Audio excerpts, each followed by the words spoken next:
Hey everyone, it's Sumit. So the housing market continues to be on an absolute tear. And odds are if you're in the market for a new home, you're going to come across a bidding war. A bidding war is essentially a circumstance or a situation where the seller of a property comes across multiple competitive bids on that particular home. So in this video, what I want to specifically talk about is what are some strategies that you can potentially utilize to become that winning bid. But before I get too far into it, don't forget to smash the like button for the YouTube algorithm so that this video can make it out to lots of different people, as well as subscribe to the channel. So in this video, I'll talk about 18 of such strategies. So there's quite a few of them, and thank you in advance for sitting through the entire duration as I go through these 18 different strategies on how do you get that winning bid. So the first strategy, which I won't spend too much time on at all, is essentially the cash offer. And the reason why I'm not going to spend too much time on this particular one, even though it's the most favorable one and the one that sellers usually lean towards, is because usually people do not have hundreds of thousands of dollars just sitting along such that they can deploy towards buying a new home. But that's by far the first strategy. If you do have the cash for it, making a cash offer is by far the best place or the best way to get a new home. The second strategy that you can potentially utilize is something known as a cash bridge loan or a cash bridge type of program. What this basically, a cash bridge program, allows you to do is it supplements any cash shortage that you may have in order to make that cash offer to that particular seller for that given home. It essentially is a way to supplement your cash position, if you will.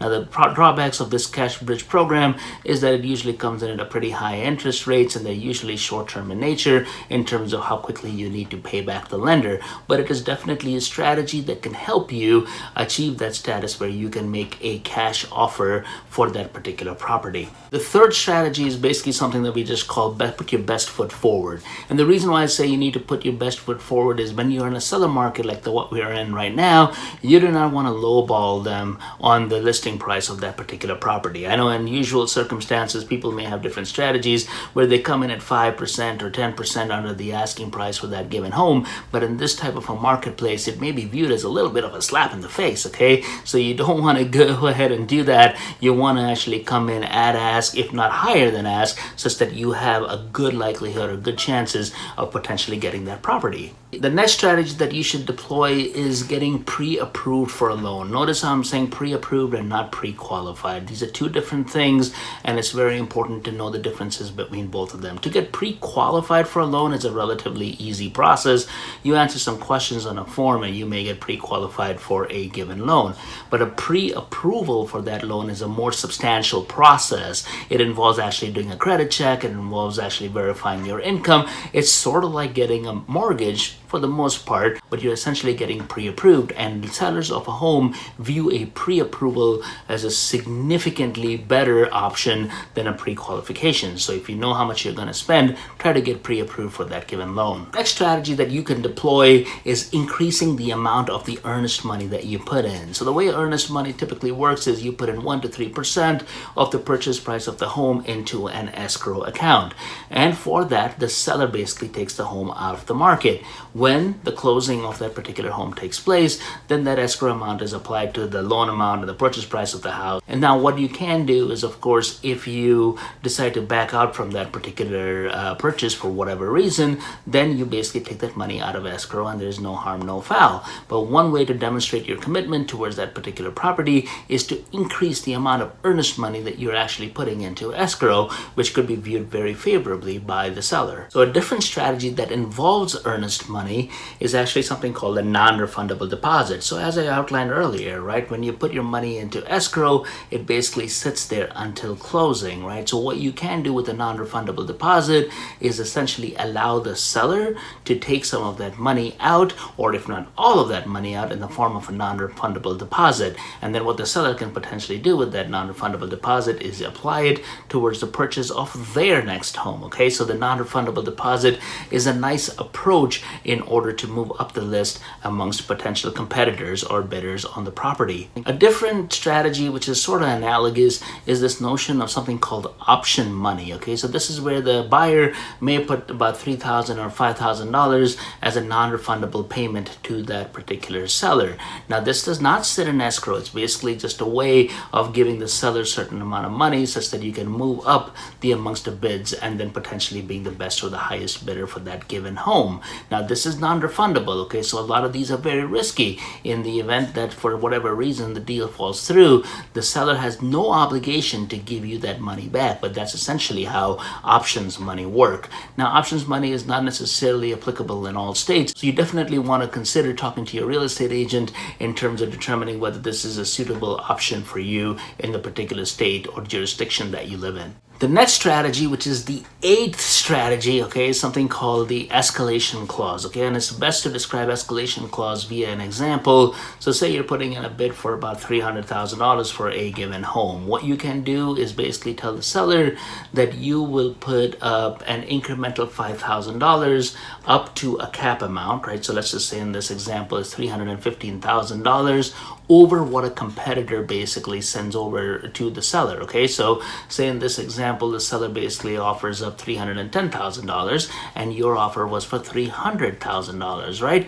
So what you're basically telling to the seller is that you'll basically pay them $315,000 in this particular example. Now, of course, if there is a bid for $320,000, you're of course out of the running for that particular thing, largely due to the fact that your cap was $315,000. So that's generally speaking how an escalation clause works, but that can be viewed very favorably by a seller. The next strategy is of course to reduce the number of contingencies that you have, and this may relate to the mortgage, this may relate to home inspections, or potentially even appraisal. The fewer the number of contingencies that you have, the more favorably that you are looked upon by the seller. Of course, with the more removal of contingencies that you have, it does create more risk into the particular equation. The next type of strategy, and it's linked to the home inspection, is something called a pass-fail type of a home inspection.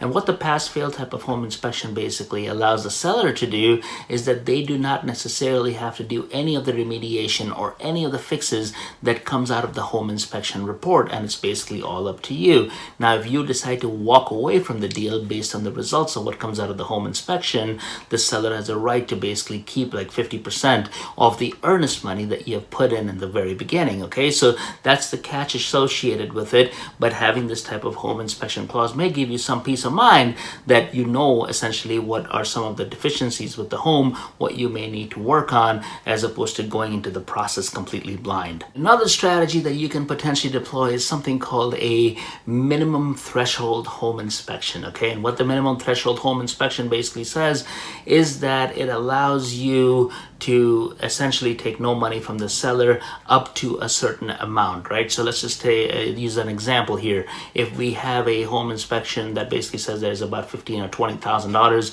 in remediation work that needs to take place with that given home, okay? And what you can essentially do in a minimum threshold home inspection situation is effectively tell the seller that anything up to $10,000 you will cover on your own, and they will only have to participate in any of those remediation type of activities that exceeds that $10,000 or whatever amount that you basically choose. So this is kind of a nice opportunity for the seller, as they know that they won't get necessarily nickel and dimed onto all sorts of little things that essentially need to get fixed, and they will only be brought to task when there is larger repair work that needs to basically take place with that given home. The next strategy is something called an appraisal gap guarantee. Okay, so what usually happens is when you have all of these bids come in and the price of that home goes higher and higher and higher, and what lenders typically do is when they appraise the value of the home, they're willing to lend only up to that amount. Okay, so sometimes this bid amount is significantly higher than what the appraised amount actually is. So what you're basically doing in this whole appraisal gap guarantee type of fact pattern is you're willing to bring in cash to make up for the difference between what the appraised value of the home is and what the bidded value of that particular home is as well. Okay, so that's nice and lucrative for the the seller as well, and they definitely view that as somebody who is very interested in the property. Now, the housing market is so hot at this point in time. A strategy that a lot of people are utilizing is basically making sight unseen type of offers. Okay, sight unseen type of offers is now happening to about 5% of the population of home buyers that are out there according to certain studies. And what typically people do is they just do like some of those 3D type of views, or they may even do a Zoom call with their realtor essentially walking around the property such that they can get their bid in by the date that is prescribed by the seller's agent. Okay, so these sight unseen type of ventures, they're quite risky by default. But with that said, if it's a home that you really want or really interested in, that may be the only option that you have in order to put in a bid for that particular property, since these things are going off so fast. The next strategy is primarily around flexibility. Okay, the more flexibility that you can demonstrate to the seller, the more appreciative they'll be, and likely they'll move you up the stack amongst the bids that they receive. Flexibility can come in many different ways. One form of flexibility could just be around closing date and meeting the requirements of the seller. A different type of flexibility could potentially be allowing the seller to live in that home even after closing for a month or two, or however much duration you basically agree upon, and that level of flexibility can help you move up the stack pretty easily as well. So a different strategy that you can potentially also deploy is to offer to pay some of the selling costs associated with the property for the seller, okay? So an example of that would be certain things such as real estate commissions. So typically, the seller has to pay the real estate commissions for both their seller agent as well as the buyer's agent, okay? So if you offer to pay some of those types of costs, it could definitely move you up in good standing with the particular seller. This is also applicable on things such as unpaid property taxes or title fees. Next thing that you can do is primarily around timing, okay? And what I mean about timing is when you actually submit your bid. It is obviously to your benefit or to your advantage to get as much information as possible through your agent, who's presumably been in contact with the seller's agent prior to submitting your offer. So if your agent is able to obtain some information from the buying agent, from the selling agent, that hey, you know, there's been so many different offers that have come in, there's majority of them have come in significantly over ask, it may provide you some hints or clues in terms of what your offer could potentially be. The strategy that you hear about a lot is people sending all sorts of personal notes and thank you notes to the seller such that they can create some level of a personal relationship with them. When you look it up online, and they'll talk about people who send notes that basically says that, oh, they've been in the market for so long, or they've got a growing family and this and that, in order to basically pull the strings of the seller in that regard. But you know, some of these things actually work. So the more of a personal relationship that you're able to create with the seller obviously is going to help out when it comes to selecting you as the winning bid. And probably the last thing that I would say in terms of strategies is, no matter what it is that you do in the environment that we are in right now, you know, you don't want to get too emotionally attached to any given property, because there is a likelihood that no matter what strategy you use, or a combination of strategies that you use, there is that likelihood that you may lose that property no matter what. So basically, the other thing to note here is there's lots of laws by state, by jurisdiction, all of these things that matter in terms of, you know, how creative you can be in terms of the strategy that you deploy in terms of putting that bid for a given home. And this is where the real estate agent becomes absolutely critical, such that he or she can walk you through that process. One thing that I'd say when it comes to making these bids is to make them as simple and as intuitive as possible, so that they can easily be understood by the seller, because in some situations they're sifting through so many offers at any given point in time that you want it to pretty much easily lay out what it is that you're actually offering.